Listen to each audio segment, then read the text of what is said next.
quoi le... Valérian, il est très beau. On va passer à autre chose. Je sens que je perds. Même presque devant Pixar, dans la production des films d'animation.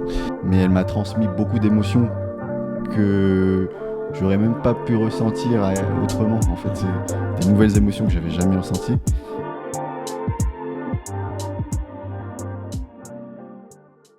Bonjour à toutes et à tous, bienvenue pour ce 4e épisode du Cinémaki Podcast.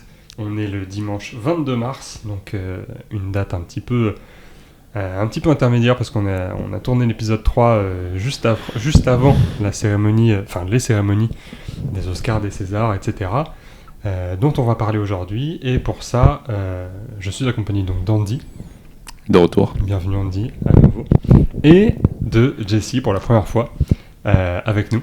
Hello. Jessie que vous avez pu voir normalement dans dans les podcasts foot surtout, qui vient se prêter au jeu après la régie. Il vient nous parler des films qu'il a vus et notamment, je pense qu'on va rentrer messieurs dans le vif du sujet, hein, les Oscars. On va pouvoir parler de... Est-ce qu'on commence directement par le meilleur film ou est-ce qu'on remonte un petit peu les... Je pense qu'on va remonter, je pense que c'est mieux. Ouais. On peut remonter le palmarès. Donc prenons le palmarès qui est sur Wikipédia directement. C'est un peu compliqué parce que les meilleurs cours, en général, les meilleurs courts documentaires, etc., on les voit assez peu. Ouais. Moi, j'en ai pas vu des courts-métrages et des courts-métrages documentaires qui sont aux Oscars. Bon, on va dire que malheureusement, on les... Mais si je me trompe pas, c'est un court-métrage français qui a gagné. Ok. The Singers, c'est ça? Ou non, c'est All the Interims. Ouais, le deuxième. Deux personnes échangeant de la salive. Ouais, c'est ça. Ah, mais oui, c'est ça. Alexandre Singh et Nathalie Musteata, d'accord. Ouais, Ok. C'est français. Mais, Ok. mais tu sais que je pensais que c'était juste la description du film de base quand je l'ai entendu. Non, mais j'entendais dans des médias, j'ai dit ah ouais, ok. ouais, en fait, c'est le synopsis. Ah, ça aurait pu, hein. D'accord, donc un film français qui remporte le meilleur court-métrage Ouais, ex aequo. ouais. Ok, c'est top ça. La France reconnue à l'international. Encore une fois, on espère que ça donnera, que ça boostera Tout à sa fait. carrière et du coup on espère voir leur prochain projet. Moi je l'ai pas vu le court-métrage, donc Non je plus. sais pas s'il est disponible quelque part. J'irai le chercher, peut-être que si je le trouve, on en parlera dans la prochaine épisode. On peut commencer direct avec le meilleur film d'animation par contre. Mais Ça- c'est toujours. Ça, meilleur film d'animation.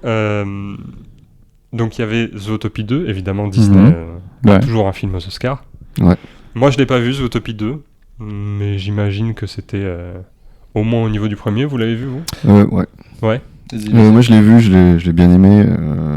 Pas au niveau du premier pour Pas moi. au niveau du premier, ok. Mais il était sympathique. Bon, de toute façon ils avaient rien d'autre à proposer, je crois. C'était leur truc de l'année, leur événement un de film l'année. assez positif, Ouais, qui donne espoir un petit peu. bien sûr. En ces heures sombres. Ces heures sombres.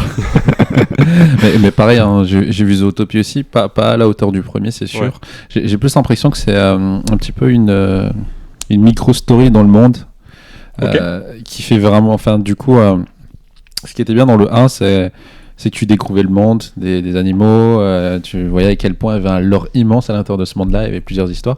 Et du coup, le 2, il s'est plus concentré sur une petite histoire de tout ce monde-là. Donc c'est pour ça que ça rend un petit peu moins grandiose et je pense que les enjeux sont un peu moins Donc des enjeux importants. un peu plus Ouais, humains, à taille un peu plus réduite. Un peu plus réduite. Ok. Ça le rend pas mauvais plus que ça, hein, mais voilà, c'est moins impressionnant que le 1. Ok. En même temps, j'imagine que c'est compliqué de redéfinir complètement les règles d'un film à sa suite. Mais bon, au moins c'est positif. Non, ce qui a gagné, c'est K-Pop Demon Hunters. Alors, Le fameux. moi je l'ai pas encore vu. Non, moi, toujours Pas pas encore vu. Vous avez pas vu? Alors, donc dans la catégorie meilleur film d'animation, il y avait donc Zootopie 2, K-Pop Demon Hunters, Arco, qui est un film français, je crois. Oui. Amélie et la mathématique physique des tubes aussi, Mhm. français. Et Elio, que je n'ai pas vu, mais qui n'a pas l'air français et qui a l'air plutôt international. Pixar, d'accord. Mhm. Ah, attends, ça me dit quelque chose. Pixar, Alors, j'ai c'est peut-être vu l'affiche. le Pixar de j'ai l'année vu. dernière qui est passé inaperçu. Ah, Ouais, qui est passé un peu inaperçu. Ok. Mais donc K-Pop Demon Hunters qui a gagné. Alors, Comment, messieurs, comment on explique ceci par rapport à nos films français qui ont été défendus sur ce plateau à plusieurs reprises par différentes personnes. En tout cas, Arco m'en a pas mal parlé. Et Amélie et la métaphysique des tubes, Rant et Anaël dans le second épisode en ont parlé. Est-ce que vous avez une petite... C'est Sony déjà capable du Hunter. Ouais. Bah, je pense que c'est dans la continuité de ces succès animation de Sony, depuis Spider-Verse, les Michel, avec leur style d'animation qui ont quand même redéfini un nouveau style. Ils se sont créés un style propre à eux, qui a fait leur succès et qui fait qu'aujourd'hui ils se placent maintenant parmi, je pense, le top, peut-être même presque devant Pixar dans la production des films d'animation. Et je pense qu'ils sont dans leur continuité, ça a jamais baissé en qualité. K-Pop Demon Hunter, c'est peut-être le moins bien de ce qu'ils ont sorti, je dirais. Mais ça reste quand même un très bon film, très bien rythmé, très amusant. Les chansons étaient... c'est devenu viral, tout le monde la connaît, même ceux qui aujourd'hui n'ont pas regardé le... Ouais. Je n'ai pas regardé le film, mais non, c'est sympa. L'histoire est simple, c'est classique. L'animation est quand même très cool, la mise en scène. J'avais l'impression que la patte graphique était moins présente que dans Spider-Man, notamment, parce que moi j'ai vu que du coup Spider-Man de ces réalisateurs-là. Je sais pas, toi, Jesse, tu l'as vu? J'ai vu Spider-Man, mais j'ai pas vu K-Pop. Évidemment, dans les clips, etc., ce que je voyais sur internet, ça avait pas l'air aussi beaucoup marqué. plus sobre. C'est beaucoup plus sobre en termes d'animation. Après, il faut dire que Spider-Man, sur le 2, il y a quand même quelque chose. Ouais. Le 1 était équilibré. Le 2, il y avait ce truc-là. Moi, je l'ai ressenti. Il fallait prouver qu'on est les meilleurs en animation. Ouais. Il fallait mettre le maximum d'effets possible. Il fallait être oui, voilà. Il y avait... Ok, oui, bien sûr. Il y avait cette idée de reproduire les comics à travers le film. Donc, Rand disait du coup une DA pour Spider-Man un peu plus comics, un peu plus BD, que effectivement K-Pop Demon Hunter, c'est vrai, t'as raison. Mais du coup, ouais, ok, c'était... parce que du coup, à l'inverse, je trouvais que Arco et Amélie avaient une DA un peu plus originale, peut-être, j'avoue. J'ai pas vu les films, mais en ayant vu les bandes annonces et les images, je trouvais les images un peu plus particulières, un peu plus originales, et du coup, pas nécessairement déçu, parce que j'ai pas vu les autres films, mais assez surpris que K-Pop Demon Hunters ait damé le pion, on va dire, à Disney. Je pense que vu sur le film musical de l'année, c'est assez logique qu'il l'ait eu, mais sinon, je pense que sur le top, je trouve que c'est des films qui méritent tous autant, en fait. Ouais. Peut-être un peu moins Elio. Il a vraiment passé inaperçu, mais les 5 autres films, il y en a 5. Ouais, les 5 autres films sont quand même des très très très bons films. Mais toi, de manière générale. Mais toi, par exemple, tu aurais. Moi, j'aurais mis moi comme ça. Moi, je l'avais déjà dit dans les premiers épisodes. Moi, j'aurais mis Amélie.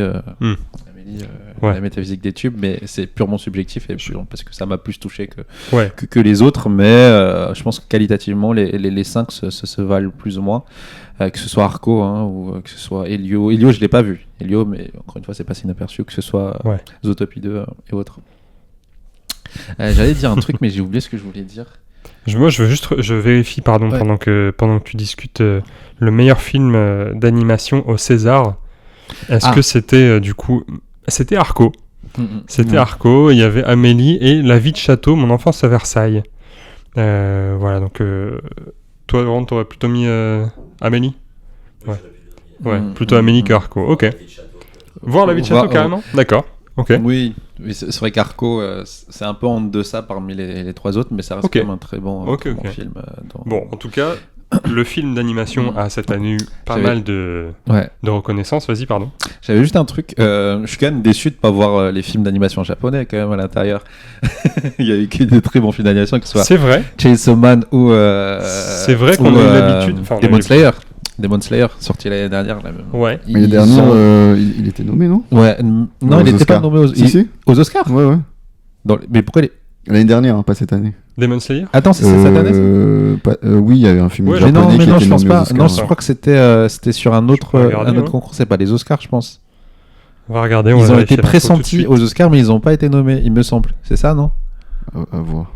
Meilleurs effets, meilleur film d'animation, donc il y avait Flo qui a gagné. Ouais. Le robot sauvage, Vice Versa 2, Wallace et Gromit et Mémoire d'un escargot. Non, il n'y avait pas. Non, il n'y avait pas. En fait, ils étaient pressentis après le succès de Demon Slayer et voilà, comme quoi ils allaient être nommés aux Oscars, mais ils n'ont pas été nommés. Du coup, ça m'a un petit peu déçu. Après, je pense que c'est aussi lié au fait qu'il faut quand même connaître le manga. En fait, c'est grand public. Est-ce qu'il n'y a pas du coup de alors, sans les accuser non plus de quoi que ce soit, mais est-ce qu'il n'y a pas une idée de c'est pas le studio Ghibli, Ouais. donc Il y a un ça peu n'a de ça. pas d'intérêt, ou c'est une adaptation de manga, donc c'est pas un vrai film original, et donc on l'invite pas, entre guillemets, aux Oscars, on le considère pas dans la discussion. Je crois qu'il y a un petit peu ça tacitement. Hein. Je pense qu'il y a un petit peu de ça. Parce que c'est pas la première fois. Je pense que les films d'animation basés sur des mangas sont rarement nommés. Pourtant, on a eu quand même des Your Name, des films originaux C'est vrai. basés sur n'importe quoi, des trucs comme ça. C'est vrai, mais à part Makoto Shinkai et Miyazaki, on les a moins assez. Alors moi, j'ai pas vu le film Chainsaw Man, j'ai pas vu le film Demon Slayer, donc je ne saurais pas dire si, entre guillemets, il y a le niveau de production d'un studio Ghibli ou d'un Makoto Shinkai, j'en sais rien. J'allais dire, je sais pas si les Oscars c'est Amérique, c'est les États-Unis, donc je sais pas si ça touche autant le public américain que d'autres films d'animation. Ouais, probablement. Je sais pas si c'est une culture ça qu'ils touche ont beaucoup moins, parce qu'en fait, les mangas d'animation japonaise, manga, etc. Les mangas sont arrivés beaucoup plus tard chez eux par rapport à l'Europe par rapport à l'Europe. Bien sûr. Mais le garçon et le héron s'étaient retrouvés aux Oscars et a gagné les Oscars d'ailleurs la dernière fois. On aurait pu penser comme. Sérieux je crois qu'il a gagné l'Oscar du meilleur film. What De meilleur film d'animation. Le garçon et le héron. J'ai la boîte. Je vérifierai à la pause. Quoi, c'est Miyazaki Miyazaki, ouais. Oui, après Miyazaki c'est différent. Mais Miyazaki c'est différent, mais tu vois, ce que j'allais dire, c'est est-ce que on n'aurait pas pu penser qu'à la manière Une affaire de famille ou Parasite, pour le Festival de Cannes ou ce genre de choses, ça aurait pas ouvert la voie à du cinéma un peu plus... du cinéma d'animation japonais un peu plus grand public, pour ces cérémonies et pour ce public-là américain, d'avoir un film d'animation japonais qui remporte l'Oscar depuis un moment en plus, parce que ça faisait longtemps, je crois qu'il n'avait pas gagné. C'est l'idée que j'en ai pensé. Après, K-Pop Demon Hunters, du coup, prend le paysage musical de la Corée, donc on peut le rapprocher, j'imagine, de cette culture. C'est pas de l'animation japonaise, c'est pas de l'animation 2D, mais je pense qu'il y a une ouverture. Le regard par rentre, mais mais bon. Écoute. Moi, je suis d'accord avec toi. Ça fait partie de la tendance d'ouverture à d'autres cultures, justement. C'est un petit peu ça. C'est K-pop d'un côté, animation japonaise d'un côté. C'est un petit peu le cliché c'est ça. de la production étrangère, tu vois. Mais on le voit dans tout, hein, je pense. Je prends l'exemple. Alors, on va parler de jeux vidéo. Je pense à tous les podcasts. C'est exceptionnel. Mais je prends l'exemple de Ghost of Tsushima, Ghost of Yotei, qui sont des films réalisés par des studios américains. Sur la culture japonaise, donc c'est des fans de cette culture qui vont l'adapter en quelque chose d'hybride d'américain, parce que ça ressemble pas à un jeu japonais fait sur la culture japonaise. On pourrait penser à Sekiro, par exemple. C'est pas du tout le même gameplay, c'est un gameplay qui est beaucoup plus action. Ghost of Tsushima, on est sur un truc beaucoup plus américain, dans un univers japonais. Donc peut-être que K-Pop Demon Hunters aussi s'inscrit dans ce truc-là un hybride on s'inspire d'une culture et sans la vampiriser comme on pouvait en parler dans Sinners, mais qui va s'en inspirer et qui va en faire quelque chose de différent, suffisamment de qualité en tout cas pour remporter l'Oscar. Totalement. T'avais quelque chose, tu voulais quelque chose? On passe à la catégorie suivante. Meilleur film international. Là on avait Un simple accident pour la France, coproduit par des producteurs français, mais réalisé par un réalisateur iranien, Jafar Panahi. Un film dont moi j'avais parlé au premier épisode, que j'avais beaucoup aimé, que Jesse aussi je crois avait beaucoup aimé. Toi Andy, tu l'avais pas vu, c'est ça? Je l'ai pas vu. En tout cas, lequel? C'est Un simple accident. Ah non, j'ai vu. Tu l'as vu, ok, je pensais que tu pensais à... Mais donc, Un simple accident a perdu, entre gros guillemets, face à Valeurs sentimentales, le film norvégien de Joachim Trier. Moi, je l'ai pas vu. Je cherchais un film hier, pour la petite anecdote, des Oscars à voir pour préparer l'émission. Il y avait ça ou Une bataille après l'autre. Je me suis dit, je vais plutôt regarder Une bataille après l'autre plutôt que Valeurs sentimentales, mais je le regarderai pour savoir. Film norvégien, j'en regarde pas beaucoup, donc c'est une bonne occasion. On avait aussi le Brésil avec L'Agent secret, et l'Espagne avec Sirat d'Oliver Lax et La voix de Hind Rajab, donc un film sur donc la petite fille qui est décédée dans la voiture, je crois, c'est ça? Oui. Non, c'est pas... Je sais pas. Non, j'allais parler de Sirat, mais... T'allais parler de Sirat, vas-y, je t'en prie, on parlera de La voix de Hind Rajab plus tard. Je l'ai vu et j'ai pas du tout aimé. Mais... Ok. Ça parle de mais quoi? Je pense que je m'attendais à quelque chose, c'est parce qu'on me l'a conseillé. D'accord. On me l'a dit que ça allait être super, que c'est exceptionnel, etc. Ouais. Et je suis allé le voir, et en fait, c'est un film. Je pense que en termes d'émotion, ça peut toucher beaucoup de monde, et je peux comprendre. Mais moi, ça ne m'a pas du tout touché. C'est l'univers de la musique. Mince, j'ai pas envie de dire de bêtises. Non, techno. Techno Ok. très. En fait, c'est dans le Art. désert, il y a de la musique. Il y a cette musique. Ah oui, ok. qui C'est genre un suit, festival. ouais, de festival. Ok, festival de musique électronique ouais, un peu exactement. hardcore. Ok. Je suis vraiment loin de ce monde. En fait, Mhm. je pense que déjà de base, quand le film commence, tu as une grosse musique pendant plusieurs secondes de techno. Ça fait mal à la tête. Et l'histoire, c'est que c'est un père qui va aller chercher sa fille qui a disparu, D'accord. justement, qui est allé dans des festivals. Donc, il va à sa recherche. C'est tout un parcours, du coup, de recherche, d'aventure, un peu dans le désert, pour retrouver sa fille.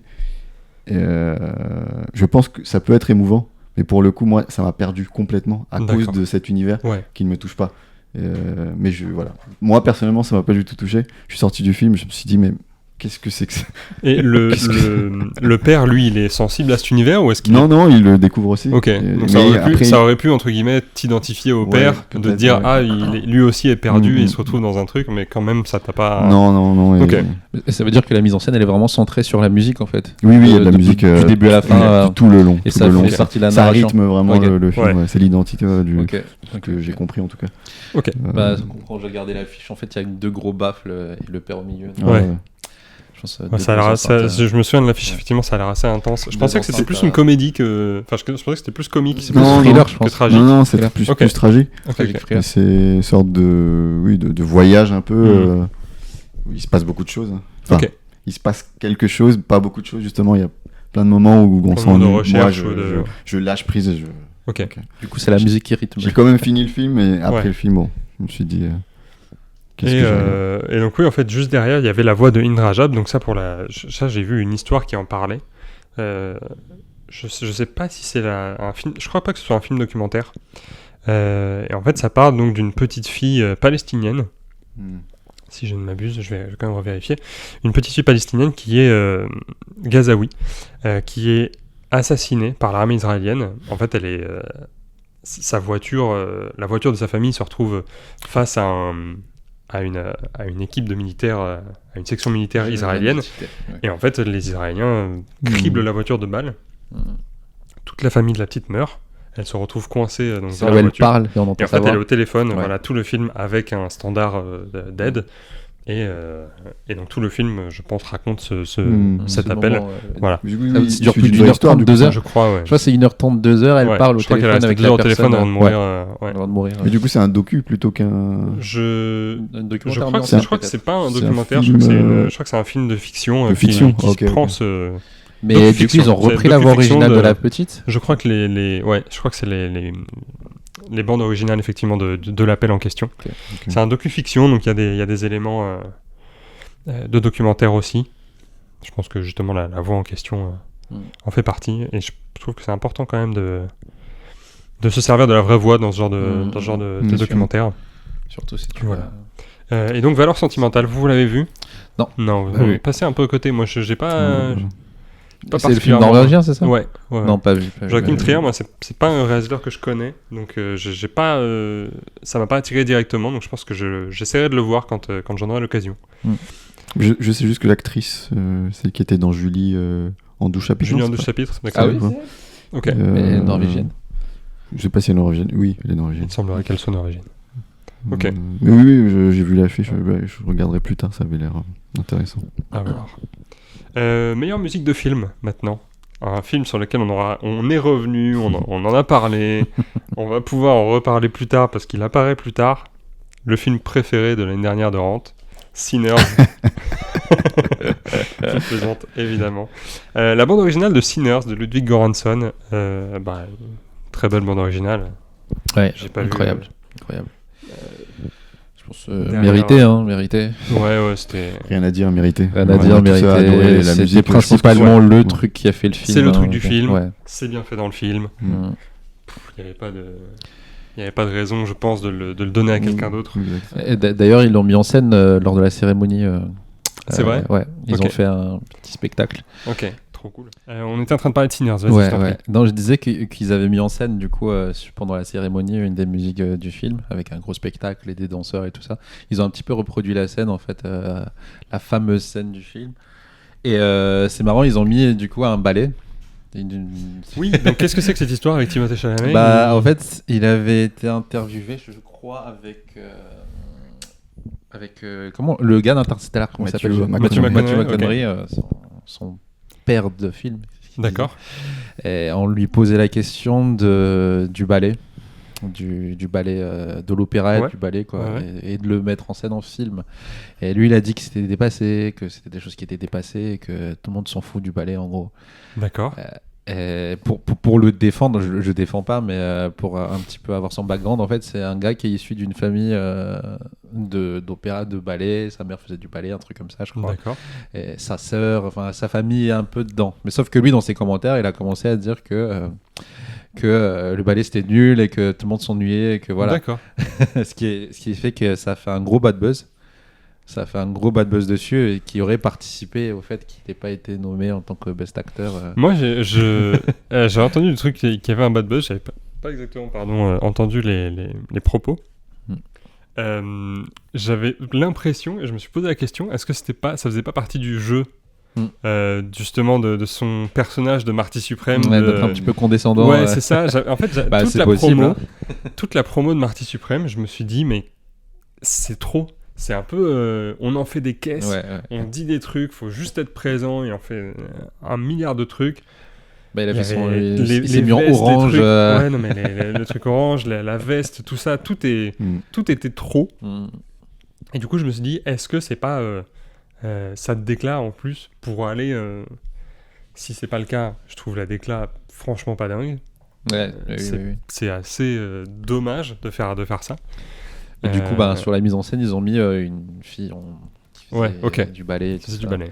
Top, une bonne idée ça. Tout le monde a pris ça comme un petit tac là. Ouais. Mérité, je trouve. J'ai rien contre lui, je le connais pas personnellement, mais je trouve que de dire un truc comme ça sur une forme d'art particulière, ça veut dire quoi ? Ça veut dire que dans ce cas-là, le théâtre, parce que ça existe depuis Shakespeare, on devrait arrêter, parce que la peinture, peut-être qu'on devrait arrêter, parce que c'est ancien. Non, c'est dommage, tu vois. Il y a plein de formes de ballet, la danse évolue. Tout à fait. Puis pour un artiste. Ouais. Et puis la musique classique. Classique, moi je trouve personnellement qu'il y a un truc beau à faire de la belle musique classique, entre guillemets, et donc le ballet aussi, que tout doit exister. Voilà. Après. Totalement. Il n'y a pas de sous-culture ni de sous-art. Exactement. Voilà. Moi je pense que ceux qui, parce que les Oscars, je trouve c'est assez politique, etc. Donc il y a une vraie promotion à chaque fois pour pouvoir vendre ton film, te vendre en tant qu'acteur. Ah oui, ça c'est clair. Ceux qui font énormément, ceux qui font trop. Je pense aussi à Hugh Jackman à un moment qui était nommé pour Les Misérables. Ok. Qui en a fait beaucoup trop parce qu'il voulait absolument gagner. Et il l'a jamais eu, il a tout donné pour ce film. Et en vrai, j'ai l'impression que ceux qui font trop ne l'ont pas en fait. À chaque fois, ils l'ont jamais. Il y a peut-être un ras-le-bol de lui aussi. De Timothée, oui. Ouais, je pense qu'il y a elle a trop vu sa tête, je pense. C'est ça, c'est que malheureusement pour lui, parce que il fait beaucoup de films, il tourne beaucoup dans des gros films, il est plutôt bon. Il est rentable. D'une, moi j'aime bien, et franchement, il y a d'autres films de lui que je trouve bons. Mais effectivement, j'ai l'impression que de plus en plus, ça se polarise à son propos. Il y a ceux qui adorent et ceux qui trouvent qu'on le voit trop. Et qui ne supportent pas son jeu, après c'est toutes les grandes stars. Plus t'es grand, plus il y en a évidemment. Je pense c'est un peu le Pierre Ninet américain en fait. Probablement, ouais, complètement. Il y a des gens qui adorent et des gens qui trouvent que c'est trop, qu'on voit que lui. Partout, C'était Télérama, je crois, qui avait fait un truc sur lui en disant sur Pierre Ninet en disant c'est les mêmes têtes alors qu'il avait fait 2 films dans l'année. Ouais, exactement. Après 2 films, il y a des acteurs qui font pas 2 films dans l'année, évidemment, Adèle, on se comprend, mais c'est pas non plus excessif. Je pense qu'effectivement, tu as raison, Timothée Chalamet souffre un peu de ce truc, là. Mais donc Sinners, meilleure bande originale. Logique. Voilà, Ludwig Göransson s'inscrit, lui, je trouve il s'inscrit dans les meilleurs auteurs de musique de film, Ah oui, complètement. mais pas du coup dans les auteurs classiques. C'est pas un Hans Zimmer, c'est pas un de ces gars-là. Lui, il a son style à lui et il est capable de tout faire. Il sait tout faire. Il sait tout faire. Ouais, c'est le 3e Oscar qu'il gagne. Le troisième Oscar. Troisième. Toujours dans des styles différents. Ah non, il est très Franchement, le mec est bon, quoi. Mais Ça, c'est un je musicien, pense ça. que j'aimerais peut-être le voir sur le terrain des autres. Sur le terrain, justement, des Hans Zimmer, ce genre de trucs. Qui nous sortent une bande originale d'un film, un blockbuster gigantesque. Bah, bien épique. Ouais, à la Dune, Ouais. tu vois. Ouais, Qui viennent nous montrer. C'est pas un défi non plus, hein. pas forcément Il est bon dans d'accord. l'originalité, mais sur le terrain des autres, c'est vrai qu'on l'a jamais vu. Ouais, sur j'aimerais les, bien savoir ce qu'il nous les proposerait. temps un peu plus classiques. Peut-être Je qu'il suis pas forcément d'accord parce que pour moi, je considère Black Panther comme un blockbuster. Et en fait, justement, là, je trouvais qu'il a su faire travailler sur justement un blockbuster, Black Panther, etc. Et switcher sur un film un peu plus. Mais blockbuster, mais pardon. Vas-y, je t'en prie. Je vois ce que tu veux dire. En fait, il est très bon dans l'originalité, dans la créativité, dans la création. Il est très très très bon. Black C'est-à-dire Panther, proposer c'est une des proposition qui ouais. est très originale quand même. Très, Ouais, très, j'adore, très ouais, original, bien sûr. En qui plus- explore plein d'univers musicaux. Mais je pense que ce que elle voulait dire, c'est de reprendre des codes qui sont très connus Ouais. de Blade Runner, de Ouais, c'est ça. Dune, de Seigneur des Anneaux. Je trouve Tu vois, que avec des trucs bien clichés. Je trouve que Black Mais Panther, on pourquoi a il ferait ça? surtout- Ouais, c'est ça. Pourquoi Pourquoi il est-ce fait qu'il ça ferait ça, ouais. Il fait parce que peut-être ça l'intéresse ou parce Ouais, que ça quelqu'un a envie de voir aussi, tu vois. Oui. Je veux dire, il fait ça parce qu'il est payé, le mec. Hein. Il- Oui, non, mais Surtout. je veux dire, pourquoi rentrer Mais- dans mais d'autres ce que univers, je veux dire, il a oui. déjà son univers. Bien Après, sûr, oui. bien sûr. Après, oui, mais c'est sûr, c'est sûr, il c'est peut avoir envie de changer, tu vois. Mm. Mais Black Panther, je trouve qu'on a aussi beaucoup plus parlé. Moi, Ludwig Göransson, je le connaissais pas à ce moment-là, je pense. Et je trouve qu'on a beaucoup plus parlé de l'album de Kendrick Lamar qui était associé au film et à sa musique avec SZA et tout que de Ludwig Göransson Oui, et de sa bien bande sûr. originale. Donc ouais, là, franchement, grand respect à lui. Il est au centre du projet et tout. C'est vraiment top. En règle générale, quand même, le grand public connaît pas assez les noms des. Bien sûr. Oui. On a que Hans Zimmer, Ouais, qui est ouais. une grosse star parce qu'il est là depuis des années et qu'il est sur les gros blockbusters. Ouais, Mais complètement. Ah oui, à alors. part. Donc Ludwig Göransson, suivi. Meilleure chanson originale, Golden. Est-ce qu'on a envie de reparler de K-pop Demon Hunters? Je pense que tout le monde a compris. La musique, on la connaît par cœur. Il y avait Sinners, il y avait Highlight to You, le fameux moment de trance dans Sinners. Bon, je comprends Golden. Oui, oui. La musique, voilà, elle est chez tout le monde. Voilà, c'est peut-être pas la meilleure musique, mais ça c'est marche. la plus grosse musique, c'est Ça- le truc, et je comprends, et c'est ça qu'on cherche aux Oscars. Voilà. Ça me fait penser à. Il y a quelques années, peut-être c'est l'année dernière ou il y a 2 ans, où un film où la meilleure musique de film était attribuée à RRR, qui était un film indien D'accord. aussi. Et je pense que c'est pour continuer le truc de l'ouverture à d'autres cultures. J'ai l'impression que les Oscars, c'est ce qui est positif, hein. Mais c'était la première fois qu'un film indien gagnait un Oscar quand même Ok, sur une musique de film. excellent. Donc voilà, c'était. En plus, c'est gros la musique dans les films indiens. Ouais, moi, je exactement. connais assez peu, mais Ça fait partie intégrante Ouais. de l'identité même ok, des films indiens. Ouais. trop bien. Ensuite, donc on a les meilleurs effets visuels. Moi, je l'ai pas vu, mais Avatar. Ça ne m'étonne absolument pas. Et en même temps, je suis content parce que Encore heureux que encore heureux, voilà, le mec met 15 ans à faire un film, donc c'est encore heureux qu'il l'a, tu vois. lui qu'il a bossé que pour ça. Ouais, c'est ça. J'aurais pas donné à Sinners, j'avoue. Moi, je l'aurais donné. Il y a qui d'autre d'ailleurs? Il y a F1, le Ouais. film F1. Attends. Je l'aurais pas donné non plus, parce que pour moi, il n'y a pas énormément d'effets visuels, c'est pas grandiose. Effet visuel. Ouais, dans le film F1. Alors, le film F1, je l'ai bien aimé, Moi j'ai bien aimé. parce que justement, comme le film Top Gun 2, il y a beaucoup de prises de vue réelles. Et justement, il y a énormément de prises de vue réelles. Et c'est pour ça que, on en reparlera tout à l'heure, mais je suis pas surpris du coup de retrouver F1 dans les meilleurs films, parce que justement, filmer dans ces conditions, faire jouer Brad Pitt, le faire conduire une Formule 1 et tout, je trouve que c'est une performance qui a sa place. Nolanesque. Pas Nolanesque, parce que Nolan c'est un peu trop, voilà, c'est un peu Oscar, c'est un peu trop, mais c'est un truc qui mérite. Pour moi, il y a un truc de, on a essayé de faire le truc le plus réaliste possible, voilà. Et donc, du coup, j'aurais pas donné meilleurs effets visuels à F1. Jurassic World, je l'ai pas vu, j'ai plus envie de voir un film Jurassic Non. World. J'ai plus envie. Non, je peux plus. Voilà, j'en peux plus. Jurassic Park. En plus, je pense. C'est lequel? Jurassic Le World dernier Renaissance avec Scarlett Johansson. Ah oui, je l'ai vu, non. Tu as vu non, c'est bon, c'est validé, pas d'Oscar. Mais ça continue à sortir. Hein, tant que le public y va, ça va continuer. Commercialement. Mais ça fascine, les dinosaures, je pense que les enfants, les familles vont toujours aller voir. Ouais, je sais pas. Non, mais non. Bon, c'est pas... On n'est pas les cibles. Oui, voilà. On est trop vieux pour ce genre de conneries. Après, il y a des vieux fans de Jurassic Park qui restent. Hein. Peut-être. Et The Lost Bus, au cœur des flammes, ça, je l'ai pas vu. Pas vu. Donc je ne saurais pas dire. Moi, ça, du coup, effectivement, comme on dit, ça ne me choque pas, les effets pour Avatar. À chaque fois, le mec... Moi, j'avais été... Je sais pas si vous l'aviez fait, l'expo à la... C'était la Filmothèque ? Non, c'était la Cinémathèque française. Sur justement James Cameron. C'était une superbe expo. Depuis, j'adore ce mec. T'adores James Cameron? Ouais. En fait, c'est un passionné. Il essaie à chaque fois de repousser les limites. Bon, il a fait des conneries un peu. Je sais pas si pour ceux qui ont peut-être vu l'émission. Comment ça s'appelle? Un truc du Fossoyeur de film sur les tournages un peu catastrophes. Il avait parlé d'Abyss justement de James Cameron. En fait, le mec, donc Abyss, les personnages descendent dans l'eau. Vont dans l'eau. Et en fait, il a éloigné les poches d'air volontairement. Ah, pour filmer la filmer vraiment la des panique des gens qui étaient sous l'eau. Donc, mon Dieu. Faut être fou. Et je pense que c'est inadmissible. Non, c'est n'importe Dans quoi. un autre monde, on aurait arrêté la carrière de ce type. C'était les années 90. Il a continué sa carrière. Bon, tant mieux pour lui.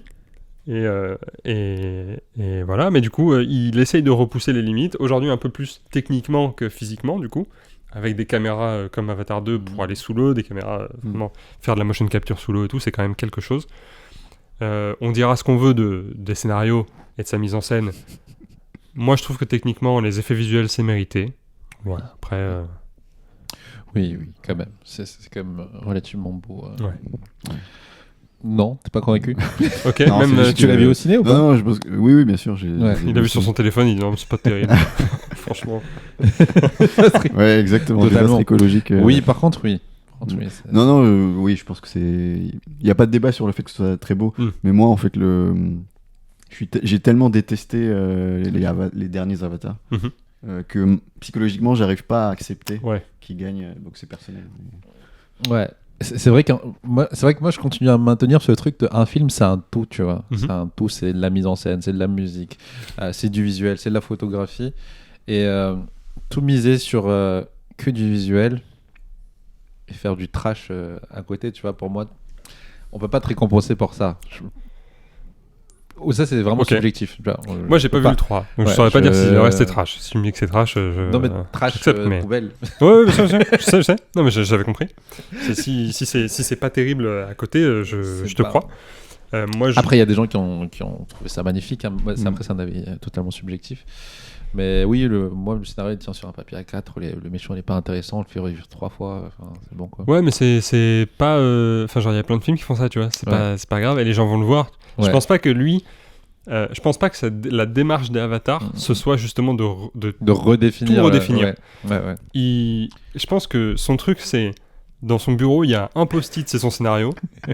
Et il dit, ok. Comment je vais faire ça? Le post-it, le scénario, c'est bon. Je sais que ça va marcher. C'est une histoire, on l'a revue. Vas-y. Les gens iront le voir. Et les gens seraient allés voir ce film, quelle que soit la gueule que ça a. Maintenant, comment je fais une gueule que personne n'a jamais vue? Et c'est ça qui m'intéresse dans les Avatars, moi. C'est ça que j'aime bien. Je m'en fous du scénario. Comme on l'avait dit avec Anaël, c'est pas pour ça que je vais voir Avatar, tu vois. Et c'est pas pour ça que j'allais voir les Marvel, si tu veux. Les Marvel, c'est un demi-post-it. Tu vois, j'ai vu Superman la dernière fois. Non. Un peu mieux quand même, je dirais. Les Marvel, c'est un peu mieux de cohérence sur les personnages plus travaillés, une chronologie. Dans les Marvel? Oui, quand même. Plus que sur Avatar. Avatar, je trouve pas du tout qu'il y a... Il y a même des incohérences. Il y a des personnages qui disparaissent, on les retrouve plus. Pourquoi Mais bon, c'est...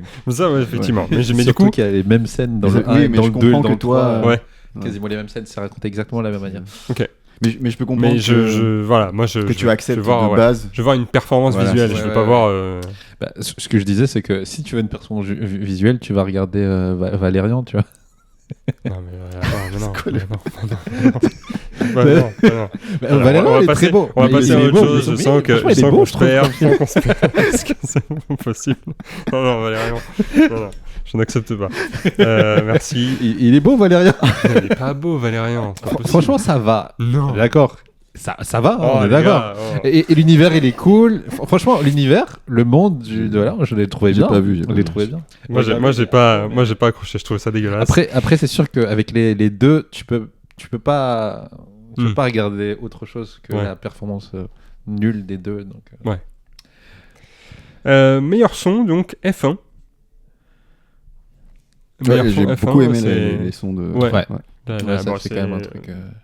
C'est des effets sonores, effectivement. Mm.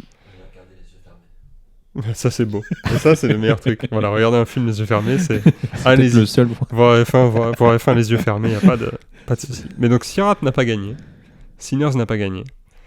Une bataille après l'autre non plus. Et Frankenstein non plus. Donc, 4 films quand même qui sont dans d'autres catégories.